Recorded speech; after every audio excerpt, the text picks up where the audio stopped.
Adolf Hitler fue un soldado nacido en Austria, que se convirtió en el líder del Partido Nacionalsocialista Obrero Alemán, más comúnmente conocido como el Partido Nazi. Su ascenso no ocurrió de la nada. Comenzó entre las cenizas de la derrota de Alemania en la Primera Guerra Mundial. El Tratado de Versalles, firmado en 1919, impuso reparaciones paralizantes y pérdidas territoriales a la nación, creando un profundo sentimiento de humillación nacional y desesperación económica. Este ambiente de descontento generalizado e inestabilidad política se convirtió en el terreno fértil sobre el que crecería la ideología radical de Hitler.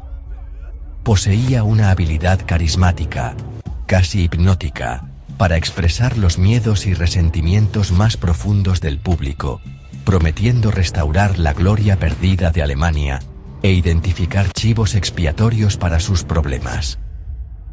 El viaje político de Hitler comenzó en las cervecerías de Múnich, donde se unió al incipiente partido nazi.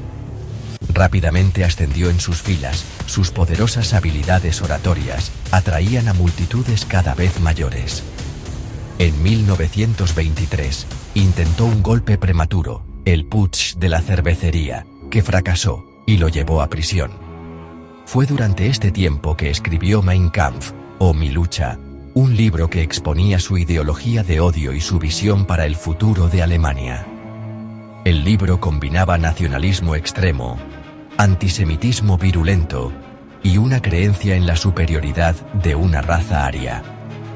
Fue un plan para los horrores que vendrían. Sin embargo, en ese momento, pocos tomaron en serio sus ambiciones mortales, desestimándolo como un fanático marginal.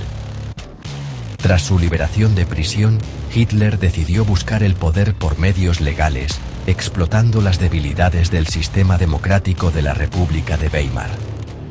La Gran Depresión de 1929 demostró ser el catalizador que necesitaba. A medida que el desempleo se disparaba y la economía alemana colapsaba, la población se desesperaba por un cambio. Los partidos políticos tradicionales parecían incapaces de proporcionar soluciones, creando un vacío de poder que los nazis estaban ansiosos por llenar. Las promesas de Hitler de trabajo, pan y orgullo nacional resonaron con millones de alemanes que se sentían abandonados y traicionados por el orden establecido, haciendo de su partido extremista una alternativa inquietantemente atractiva. A principios de los años 30, el partido nazi se había convertido en la fuerza política más grande del Parlamento alemán, el Reichstag. La implacable campaña de propaganda de Hitler, orquestada por Joseph Goebbels, lo retrataba como una figura mesiánica, el único salvador de Alemania. El 30 de enero de 1933, el anciano presidente, Paul von Hindenburg, bajo presión de círculos políticos conservadores que creían erróneamente que podían controlar a Hitler, lo nombró canciller de Alemania. Esto no fue una toma de poder por la fuerza, sino un nombramiento constitucional. Marcó el momento en que la frágil democracia de la República de Weimar firmó efectivamente su propia sentencia de muerte, colocando la maquinaria del Estado en manos de su enemigo más decidido. Una vez nombrado canciller, Hitler se movió con asombrosa velocidad para desmantelar el Estado democrático y establecer una dictadura totalitaria. Un evento clave fue el incendio del Reichstag en febrero de 1933, un incendio que estalló en el edificio del Parlamento alemán. Los nazis culparon inmediatamente a los comunistas por el acto, creando una atmósfera de emergencia nacional e histeria. Hitler persuadió al presidente Hindenburg para que firmara el decreto del incendio del Reichstag, una orden de emergencia que suspendía las libertades civiles básicas, incluyendo la libertad de expresión, reunión y prensa. Este decreto efectivamente dio al régimen la autoridad legal para arrestar y encarcelar a opositores políticos sin juicio, silenciando cualquier voz de disidencia.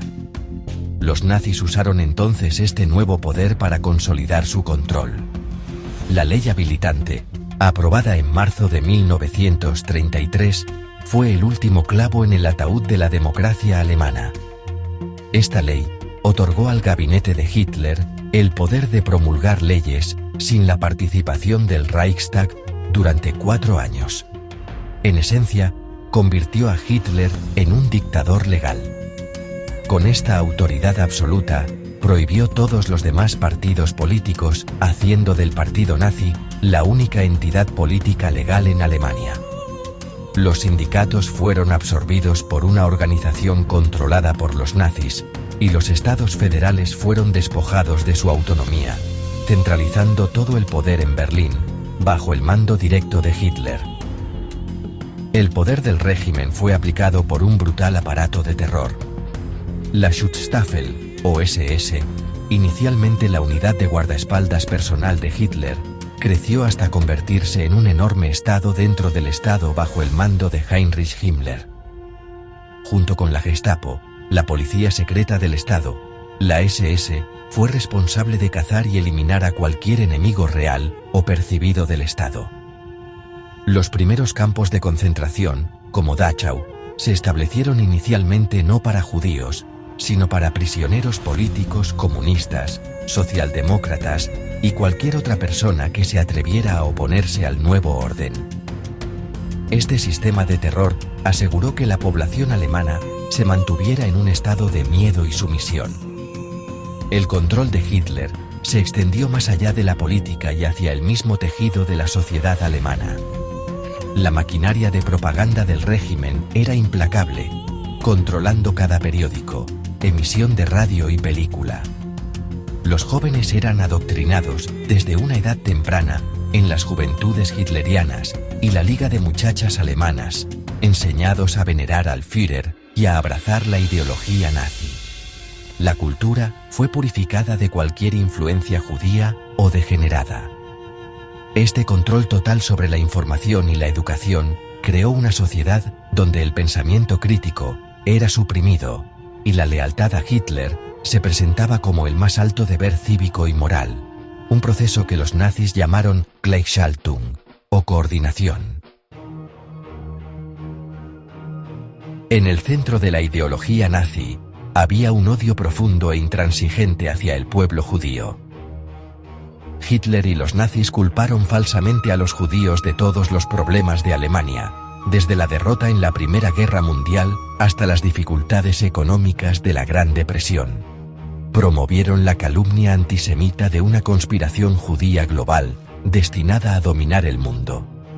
Esta ideología no era meramente política, se enmarcó como una lucha racial por la supervivencia, donde la raza aria tenía que defenderse del parásito judío. Este lenguaje deshumanizador fue crucial, ya que despojó a los judíos de su humanidad a los ojos del público, facilitando la justificación de su persecución. La persecución comenzó casi inmediatamente después de que los nazis tomaran el poder. El 1 de abril de 1933, el régimen organizó un boicot a nivel nacional de negocios, bufetes de abogados y consultorios médicos propiedad de judíos. Tropas de asalto se pararon amenazadoramente fuera de las tiendas, pintando la estrella de David en las ventanas e intimidando a los clientes potenciales. Esta fue una señal clara de que los judíos ya no eran bienvenidos en la vida económica alemana.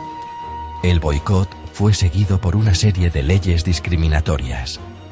La Ley para la Restauración del Servicio Civil Profesional fue promulgada para purgar a judíos y opositores políticos de todos los puestos gubernamentales, incluyendo los puestos de enseñanza y universitarios. La persecución se intensificó dramáticamente con la promulgación de las leyes de Nuremberg en septiembre de 1935. Estas leyes institucionalizaron las teorías raciales de los nazis. La Ley de Ciudadanía del Reich despojó a los judíos de su ciudadanía alemana, designándolos oficialmente como súbditos del Estado sin derechos políticos. La Ley para la Protección de la Sangre y el Honor alemán fue más allá, prohibiendo los matrimonios y las relaciones sexuales entre judíos y arios.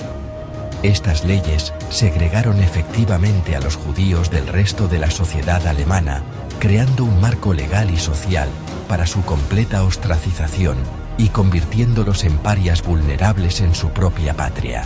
La situación alcanzó un nuevo nivel aterrador de violencia durante la noche del 9 al 10 de noviembre de 1938, un evento conocido como Kristallnacht, o la Noche de los Cristales Rotos. En un pogromo supuestamente espontáneo, pero en realidad orquestado por el Estado, turbas nazis quemaron sinagogas, vandalizaron hogares y negocios judíos, y asesinaron a decenas de judíos en toda Alemania y Austria.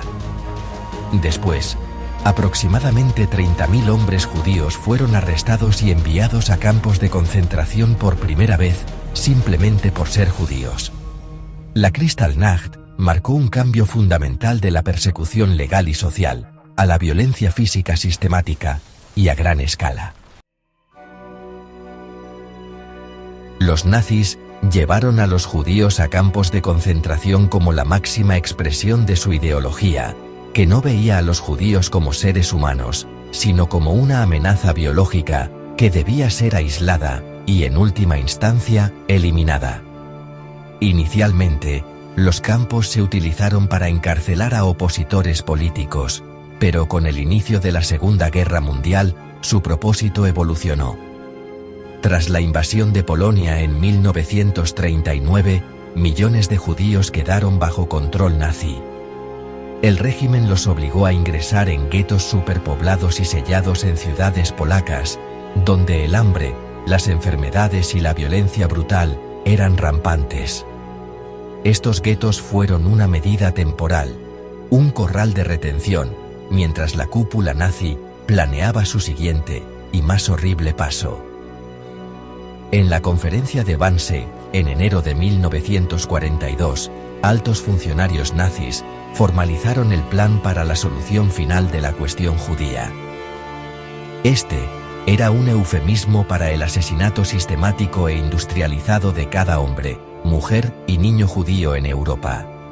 Los nazis comenzaron a deportar a los judíos de los guetos y de todos los territorios ocupados a una red de campos de exterminio construidos principalmente en la Polonia ocupada, como Auschwitz-Birkenau, Treblinka y Sobibór. Estos campos no eran prisiones, eran fábricas de la muerte, diseñadas con el único propósito de llevar a cabo asesinatos en masa de la manera más eficiente posible. Al llegar a campos como Auschwitz, las víctimas eran sometidas a un horrible proceso conocido como selección. Los médicos de las SS inspeccionaban rápidamente las filas de deportados, separando a los considerados aptos para trabajos forzados de la gran mayoría que serían asesinados de inmediato. Los ancianos, los enfermos, los niños pequeños y sus madres eran casi siempre enviados directamente a las cámaras de gas, que estaban disfrazadas de duchas. Los prisioneros seleccionados para trabajar eran despojados de sus identidades, sus cabezas rapadas y un número tatuado en su brazo. Eran forzados a realizar trabajos esclavos para el esfuerzo de guerra alemán, soportando el hambre, las enfermedades y la brutalidad constante, hasta que ellos también colapsaban y eran asesinados. El sufrimiento soportado por las víctimas era inimaginable. Eran sistemáticamente hambreados, con raciones diarias que eran insuficientes para mantener la vida. Se veían obligados a vivir en barracones sucios y superpoblados, expuestos a enfermedades y condiciones climáticas extremas. Los guardias los trataban con crueldad sádica, sometiéndolos a palizas, torturas y ejecuciones arbitrarias. El tormento psicológico era tan severo como el dolor físico, ya que las familias eran separadas y las personas se veían obligadas a presenciar atrocidades inefables todos los días. Al final, el régimen nazi, ejerciendo todo el poder de un Estado industrial moderno, asesinó a 6 millones de judíos y a millones de otras víctimas, incluidos romaníes, homosexuales y prisioneros políticos, en este genocidio sin precedentes.